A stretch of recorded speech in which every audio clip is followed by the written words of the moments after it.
Hi ಎಲ್ಲೋ ಎಲ್ಲ ಕರ್ನಾಟಕ ಜನತೆಗೆ ನಾನು ಮಾಡುವ ನಮಸ್ಕಾರಗಳು.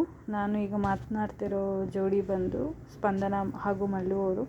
ಸೊ ಸ್ಪಂದನ ಈಗಾಗಲೇ ನಾವು ಕೆಲವು ರಿಯಾಲಿಟಿ ಶೋ ಅಲ್ಲಿ ಆಗಲೇ ಪಾರ್ಟಿಸಿಪೇಟ್ ಮಾಡಿದ್ದಾರೆ.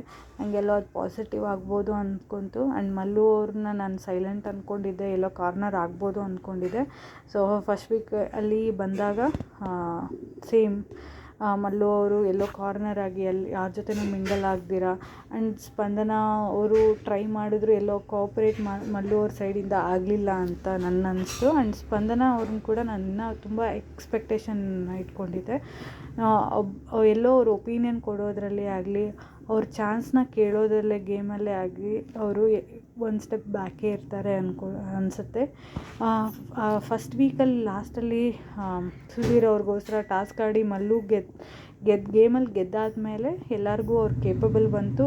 ಆಗ ಸ್ಪಂದನ ಮತ್ತು ಮಲ್ಲು ಅವರು ಇದ್ದಾರೆ ಅಂತ ಗೊತ್ತಾಗಕ್ಕೆ ಸ್ಟಾರ್ಟ್ ಆಯಿತು. ಆ್ಯಂಡ್ ಎಲ್ಲದರಲ್ಲೂ ಟಾಸ್ಕಲ್ಲಿ ಅವ್ರು ಮುಂದೆ ಬರಲಿಲ್ಲ ಅಂತಂದರೂ ಸಿನ್ಸ್ ಮಾಲು ಅವರು ಸ್ಟ್ರಾಂಗ್ ಇದ್ದಾರೆ ಅಂತ ಗೇಮ್ಸ್ಗಳಲ್ಲೆಲ್ಲ ಜೋಡಿ ಟಾಸ್ಕಲ್ಲಿ ಅವ್ರ ಹೆಸರುಗಳು ಬರ್ತಾಯಿತ್ತು.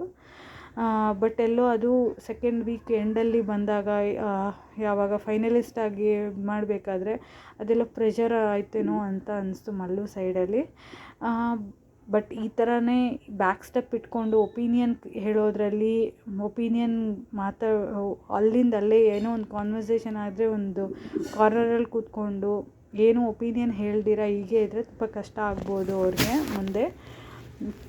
ಬಟ್ ಗೇಮಲ್ಲಿ ಮಾಲು ಅವರು ಇನ್ನಷ್ಟು ಫೋಕಸ್ ಆಗಿ ಚಾನ್ಸಸ್ ಅವರೇ ಬೇರೆಯವ್ರು ಬಂದು ಕೇಳೋದಕ್ಕಿಂತ ಅವರೇ ಕೇಳಿಕೊಂಡು ಹಾಗೂ ಒಪಿನಿಯನ್ ಕೊಡೋದ್ರಲ್ಲೂ ಒಂದು ಸ್ವಲ್ಪ ಮುಂದೆ ಬಂದರೆ ಅವ್ರ ಜೋಡಿಗೆ ಪ್ಲಸ್ ಆಗೋ ಚಾನ್ಸಸ್ಸು ಇದೆ.